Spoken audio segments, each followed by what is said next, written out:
নমস্কার বন্ধুরা, আরও এক নতুন সকালে আপনাদের নিয়ে এলাম আমার ঘরে, সারভাইভার অরুণিমার ঘরে। আপনাদের দেখাই আমার লক্ষ্মী কমল, আমার নারায়ণ কমল, এই দুটি আর জীবিত নেই, আর আমার লাকি ব্যাম্বু। এরা সবাই ভালো আছেন। আর আমি আপনাদের সারভাইভার অরুণিমা এই সুন্দর সকালের মুহূর্তগুলোকে, আমার প্রতিটি দিনের মুহূর্তগুলোকে এই ডিজিটাল ডায়েরিতে ধরে রাখছি। আশা করি কোনো দিন আমার ভালোবাসার মানুষেরা আমার স্মৃতি এখানে খুঁজে পাবেন, আমার পাশে থাকবেন, এভাবে আপনারা এখন আছেন। সকাল সকাল বাজার করতে বেরিয়েছিলাম। যেহেতু এখন আর ভারী জিনিস ক্যারি করতে পারি না, তাই এই ট্রলি ব্যাগখানি নিয়ে আর বাঁ হাতে ছোট পয়সার থলিটি নিয়ে বেরিয়ে পড়েছিলাম। ট্রলিটি টানতে টানতে খুব বেশি দূর আমাকে যেতে হয় না, এটা আমাদের রাস্তার গলি। এভাবে চলে গেলাম বাজারে। বাজারে গিয়ে ওই যে কুমড়োর ফালিটা, একটু পরেই দেখবেন আমি আঙুল দিয়ে দেখাচ্ছি, ওই কুমড়োর ফালিটা নিলাম। আর নিলাম 1 কেজি শসা। তারপর এখান থেকে নিলাম 2টো বেগুন আর 4টে গাজর। যদিও তারপরে একটু আর কিছু না কিনে আমি একটু ছবি তুলতে ব্যস্ত ছিলাম। তা আমাকে ছবি তুলতে রেখে এই কাঁকড়া মাসি গায়ের কাপড়টা ঠিক করলেন।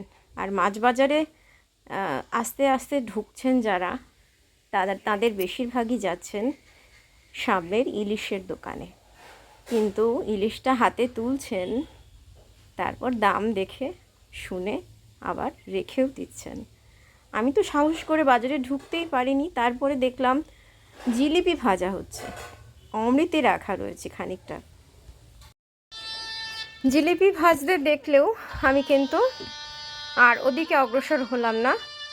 ছেলেকে বললাম মাঝপথে যে ট্রলিটা তুই নিয়ে যা, আমি মুদির সদাইটা করে নিয়ে আসছি। তো ছেলে আস্তে ধীরে হাঁটতে হাঁটতে চলে গেল বাড়ির দিকে।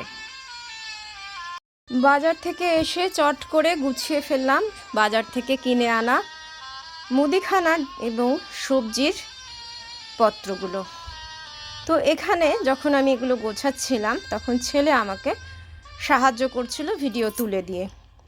ও তো সবসময় বাড়ি থাকে না, যখন থাকে তখন আমাকে ভিডিও তুলে দেয় এবং কী করে এডিট করলে ভালো হতো, কোন জায়গাটা এডিট করলে ভালো হতো সেটিও করে। তো প্রসঙ্গত জানিয়ে রাখি, আমার ছেলে বেশ কিছুদিন ফটোগ্রাফি শিখেছিল, কিন্তু ভীষণই অস্থির চিত্ত হওয়ায় কোনো জায়গাতেই ও বেশি দিন কাজ করে না। যাই হোক, এইটুকু বাজারের দাম মাত্র 600 টাকা। তারপরে মাছের ঝোল রান্না করলাম এবং বাটিতে তুলে নিলাম। বাটির গায়ে ঝোল লেগে গেলে একটা কিচেন ন্যাপকিন দিয়ে মুছে পরিষ্কার করে তারপরেই পরিবেশন করবেন। তো আজকের ভিডিও আমি এখানেই শেষ করব, যেহেতু আমার ভ্লগে বেশি ভিউ হয় না, তাই জন্য। সবাই ভালো থাকবেন, সাবস্ক্রাইব করে পাশে থাকবেন। নমস্কার।